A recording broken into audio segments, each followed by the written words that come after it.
in this chapter, we're going to talk about my signature word.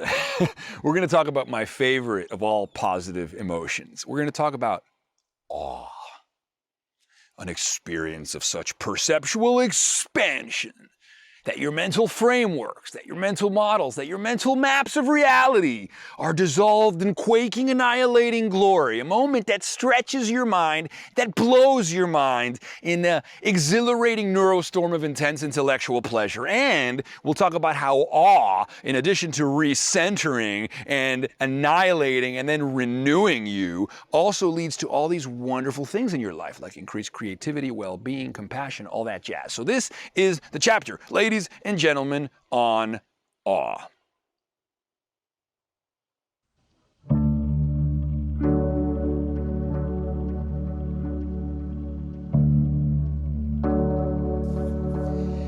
So let's talk about awe.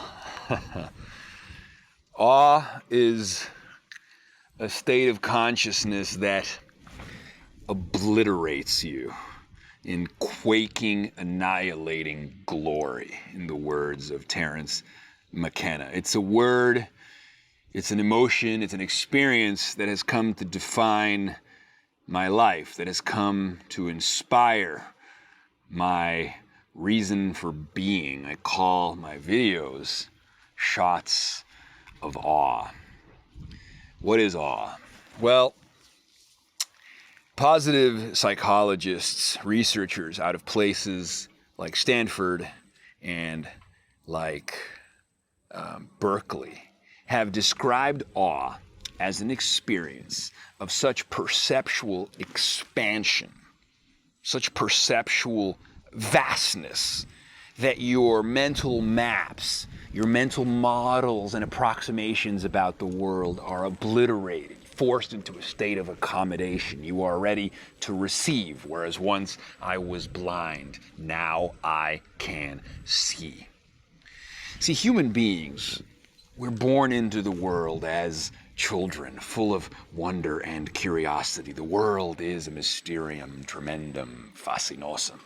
But as we age into adulthood, we become socially conditioned animals until we come to rely on these maps and approximations about the world that orient us and allow us to be functioning adults and tick the boxes. And it's all about what I am owed and what I owe. Responsible citizenship, in a way, constrains your world, creates a kind of tunnel vision, a rat race, right? It limits reality for us. It makes the world manageable, so to speak. And that's fine to a certain degree. We need to be able to deploy agency in a transactional realm to collaborate and to cooperate. But what we also need is what Martin Buber describes as I-thou, encounters with the mystery, encounters with the territory beyond our maps, the sheer radiance of the world. Aldous Huxley in Doors of Perception wrote about this. He was on mescaline and he was beholding some flowers, and he said, I was no longer looking at an unusual flower arrangement. Instead, I was seeing what Adam had seen on the morning of his creation, the miracle moment by moment of naked existence.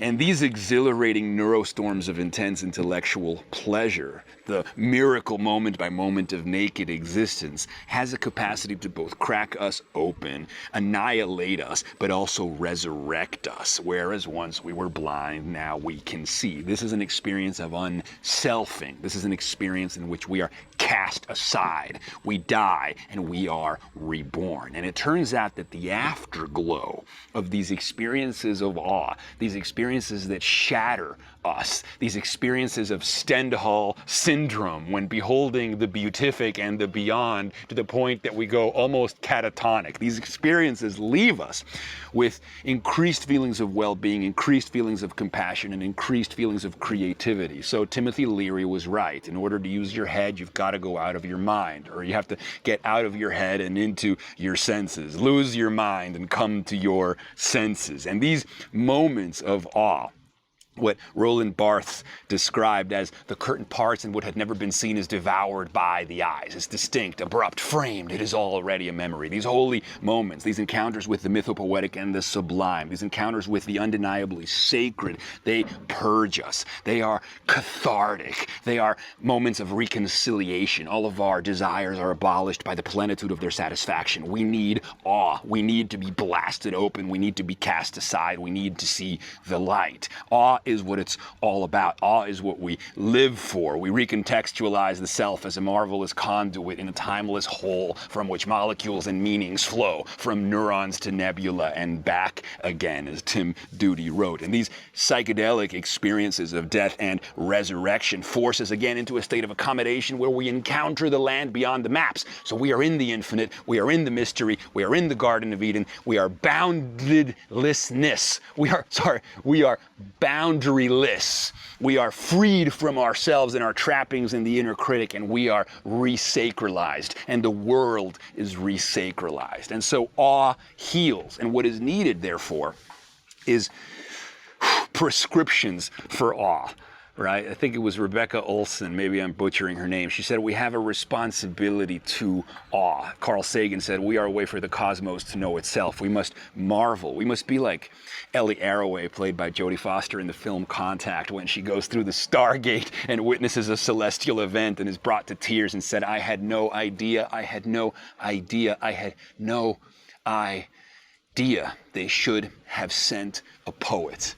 We all deserve moments like that. We all deserve moments where we are humbled and torn apart by the majesty of creation so that we can utter the words they should have sent a poet. For only poetic language does justice to the ineffability of the mystery and of the beyond. And so the more we can figure out how to portal ourselves into awe by hacking our consciousness, by getting into flow, by getting into the sacred, by seeking out the miraculous, by purging the doors of perception, the better our lives will be. And we can get into it and we can talk about ways for this to happen. There are ecstatic technologies. There are experiences that take our breath away, like the birth of a child or going to the Grand Canyon or immersing ourselves in a new culture. We can slowly follow the digital paper trail, follow the clues. The world is full of clues and you can read your way through it. The world is full of magic things patiently waiting for our senses to grow sharper, as Yeats wrote. It's all possible. We can do it. We can hack awe. We can have more awe in our lives, and we can find ways then to clothe the numinous with language, to capture lightning in a bottle, to say we are here. We made it happen for ourselves. It is our divine birthright, portaling to the sacred, awakening to awe.